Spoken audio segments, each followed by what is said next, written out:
Jadi, tanda salib merupakan lambang yang berdasarkan Alkitab. Lihat dalam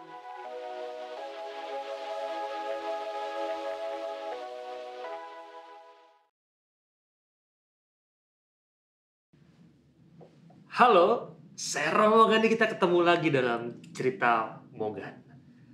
Cerita Mogan kali ini kita akan membahas tentang makna tanda salib yang mempunyai arti mendalam.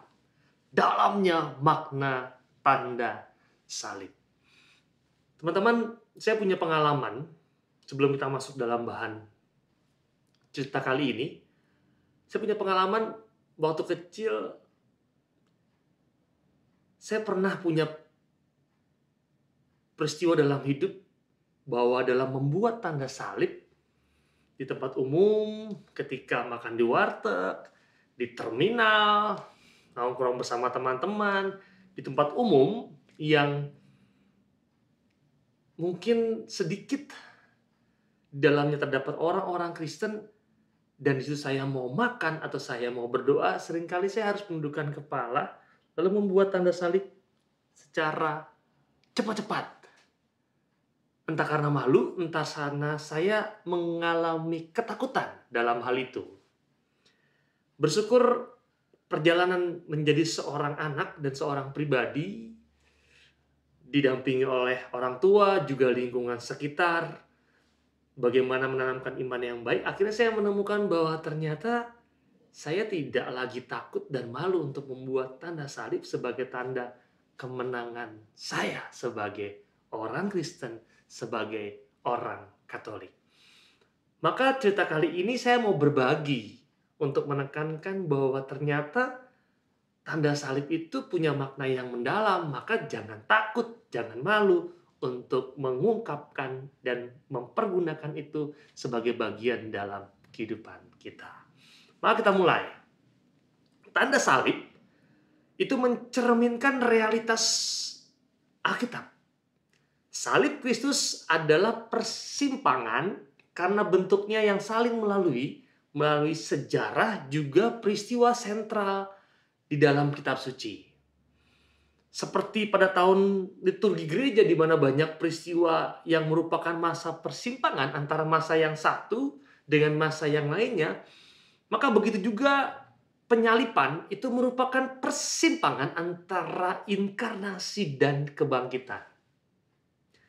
Kitab suci mengajarkan bahwa tujuan dari lahirnya Putra Allah, Kristus, adalah menyelamatkan. Kristus datang untuk menebus dan mengembalikan umatnya dan juga gerejanya. Maka seharusnya mengenakan tanda salib terhadap diri kita sendiri itu untuk mengenangkan realitas dari peristiwa penyalipan. Dalam nama Bapa dan Putra dan Roh Kudus. Amin. Nah, tanda salib ini merupakan dan mengandung arti yang sangat mendalam.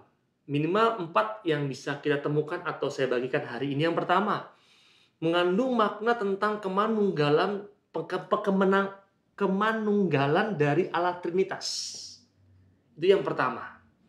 Yang kedua, makna yang mendalamnya adalah salib menunjukkan keadilan Allah, yang menunjukkan betapa kejamnya akibat dosa kita, sehingga Allah sendiri yang menebusnya dengan wafatnya di salib. Kita bisa lihat dalam Galatia 3 ayat 13. Salib juga menunjukkan kasih Allah yang terbesar, yaitu bahwa ia menyerahkan nyawanya bagi kita. Yohanes 15 ayat 13. Agar apa? Agar kita dapat diselamatkan dan memperoleh hidup yang kekal. Yohanes 3 ayat 16. Baru 3 nih tentang arti yang mendalam dari tanda salib. Yang keempat adalah salib yang merupakan tanda keselamatan dan kemenangan orang-orang Kristen yang disebabkan oleh kemenangan Kristus atas dosa dan maut. Catat itu. Kemenangan Kristus atas dosa dan maut. Jadi, tanda salib merupakan lambang yang berdasarkan Alkitab. Lihat dalam Yesaya 9 ayat 4. Keluaran 17, 9 sampai dengan 14. Wahyu 7 ayat 3. Wahyu 9 ayat 4. Bahkan Wahyu 14 ayat 1. Dan tanda salib bukanlah sesuatu yang bertentangan dengan ajaran Yesus. Bahkan Rasul Paulus sendiri itu bermegah dengan pewartaan salib Kristus. Galatia 6 ayat 14. Sehingga wajarlah jika kita sebagai pengikut Kristus membawa makna tanda salib ini pun kemana kita berada. Membawa tanda salib itu kemanapun kita berpergian. Nah, menurut sejarah, diketahui bahwa tanda salib memang merupakan tradisi jemaat awal. Jemaat awal yang dimulai sekitar abad kedua.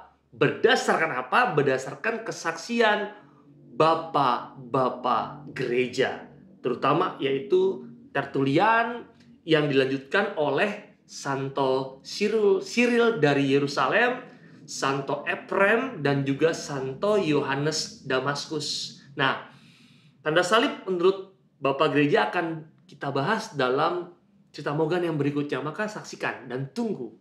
Kita akan melihat bahwa tanda salib ini maknanya begitu dalam juga menurut tradisi Bapak Gereja.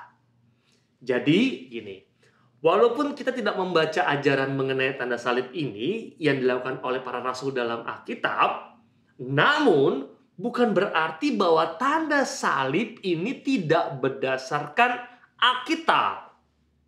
Saya ulangi. Walaupun kita tidak membaca ajaran mengenai tanda salib ini dilakukan oleh para rasul dalam Alkitab, namun bukan berarti bahwa tanda salib ini tidak berdasarkan Alkitab. Sebab apa? Sebab biar bagaimanapun makna yang terkandung dalam pembuatan tanda salib ini terpusat pada Kristus untuk mengingatkan para beriman akan keselamatan yang diperoleh oleh jasa Kristus yang tersalib dan bangkit. Maka tanda salib bagi umat Kristen adalah tanda yang harus kita bawa kemanapun sebagai tanda yang mengingatkan kita kepada salib Kristus yang menyelamatkan kita. Mengingatkan kita kepada salib Kristus yang sudah membawa keselamatan kepada hidup kita. Dan tradisi ini serupa dengan tradisi bangsa Yahudi yang memakai tefillin, yaitu semacam kotak hitam yang berisi naskah Alkitab yang mereka ikatkan pada dahi mereka sebagai pelaksanaan dari perintah dalam kitab Ulangan 6, 4-8. Dikatakan begini, kasihilah Tuhan Allahmu dengan segenap hatimu, dan dengan segenap jiwamu, dan dengan segenap kekuatanmu. Apa yang kuperintahkan kepadamu pada hari ini haruslah engkau perhatikan. Haruslah engkau mengajarkannya berulang-ulang kepada anak-anakmu. Dan membicarakan apabila engkau duduk di rumahmu, apabila engkau sedang dalam perjalanan, apabila engkau berbaring, dan apabila engkau bangun. Harusnya juga engkau mengikatkannya sebagai tanda pada tanganmu. Dan haruslah itu menjadi lambang di dahimu. Maka tanda di dahi juga itu sebenarnya disebutkan dalam kitab Yesaya 9 ayat 4. Dalam maknanya luar biasa. Maka Anda gitu ya, kalau hari ini sudah sekilas mempelajari bagaimana dalamnya makna tanda salib, maka Anda juga diminta untuk menjadikan tanda ini dalam diri Anda yang harus Anda bawa kemana-mana. Kalau di awal saya bercerita tentang bagaimana saya punya pengalaman malu dan takut menggunakan dan membuat tanda salib dalam hidupku, sekarang saya tidak takut. Bahkan saya dengan bangga, dimanapun, kapanpun, saya membuat tanda salib ketika memang saya pada akhirnya butuh membuat tanda itu. Di stasiun, di bandara, di warteg sekalipun, di tempat umum, saya dengan bangga dalam nama Bapa dan Putra dan Roh Kudus. Amin. Anda yang masih malu, mari kenali makna dan temukan makna yang dalam tanda salib. Semoga peristiwa saya menjadi peristiwa pengalaman iman yang baik juga untuk Anda. Kalau saya punya pengalaman yang begitu kurang baik dan saya jadikan sebuah pengalaman yang baik ke depannya untuk saya, maka Anda juga saya mohon belajar untuk belajar dari pengalaman yang tidak baik itu. Maka semoga cerita Mogan kali ini tentang dalamnya makna tanda salib itu mengugah Anda untuk tidak takut dan malu lagi dengan tanda salib yang Anda buat dalam hidup Anda. Kita ketemu lagi dalam cerita Mogan yang berikutnya yang tidak kalah menarik dan tidak kalah seru. Saya Romo Gandhi, salam.